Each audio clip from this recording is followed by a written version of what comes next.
Edward and the Mail. Edward is a very wise engine. He knows all about Sir Topham Hatt's railway.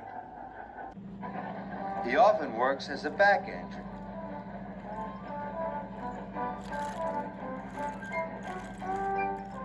The other engines know they can always ask Edward for help. One morning, Sir Topham Hatt came to Tidmouth Sheds. Percy has broken down.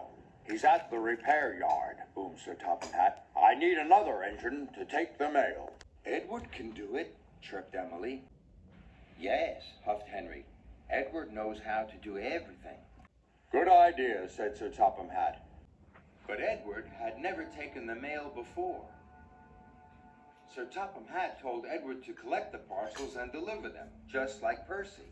Edward wanted to ask how Percy would deliver the mail, but he didn't want to look silly.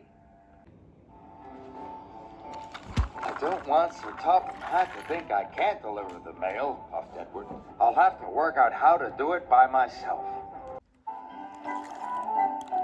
When Edward arrived at the mail depot, the station master was waiting for him. You have lots of parcels to deliver today, said the station master. Some for Farmer McCole, some for the children's party at Maythwaite, and some more for the school. Edward didn't know which of the parcels to deliver first.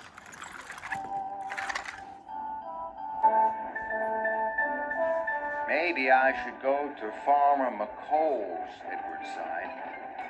Or maybe the school. Edward puffed up to a junction. Thomas was waiting. Hello, Edward, chuffed Thomas. Are you delivering the mail today? Yes, puffed Edward. You'll be good at that, tooted Thomas. You know how to do everything. Edward really wanted to ask Thomas which parcels he should deliver first, but Edward didn't want to look silly. The signal changed. Edward watched Thomas puff away. He was worried. Everyone thinks I know how to do everything, Edward moaned. I hope I get it right. Edward decided to take the parcels to the children's party first.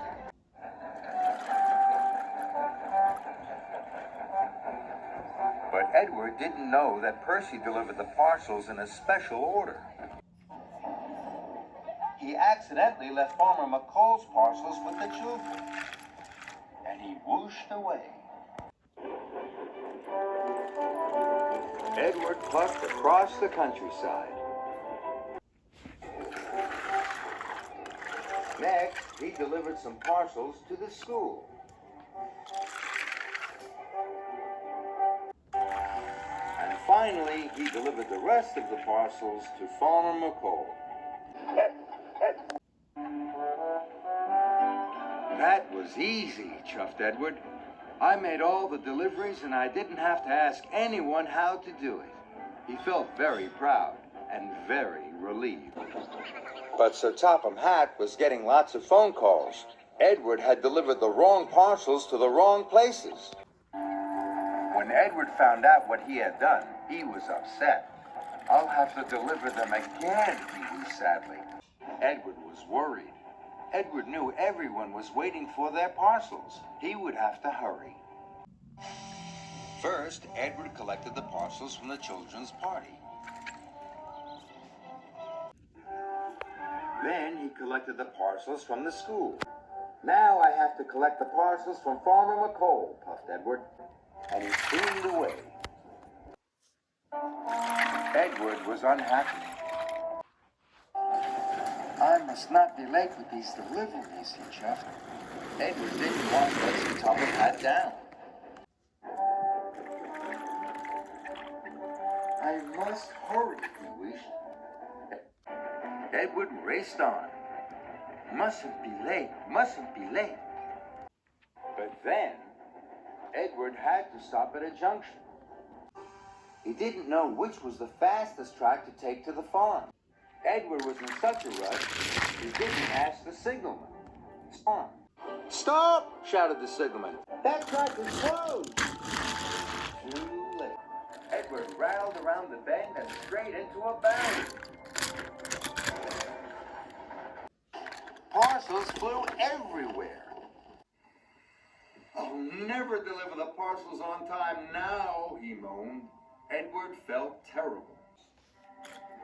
Soon the parcels were loaded back into Edward's trucks. Edward knew now he had to ask for help. I must find Percy. I will ask him what to do. So Edward steamed off to the repair yard. Percy was still being fixed. Percy, will you tell me how to deliver the mail? Edward chuffed. Of course I will, peeped Percy. He didn't think Edward was silly for asking at all. I deliver the parcels in a special order. I always start with the delivery that is furthest away, puffed Percy. Then I work my way back to Tidmouth's sheds. Edward was very happy he had asked Percy what to do. So Edward puffed across the island.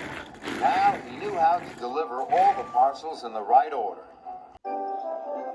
The children got their parcels in time for the party. The right parcels were delivered to the school, and Farmer McCall was very pleased. Everyone was happy. Everyone knew Edward was a wise engine. But now Edward felt even wiser.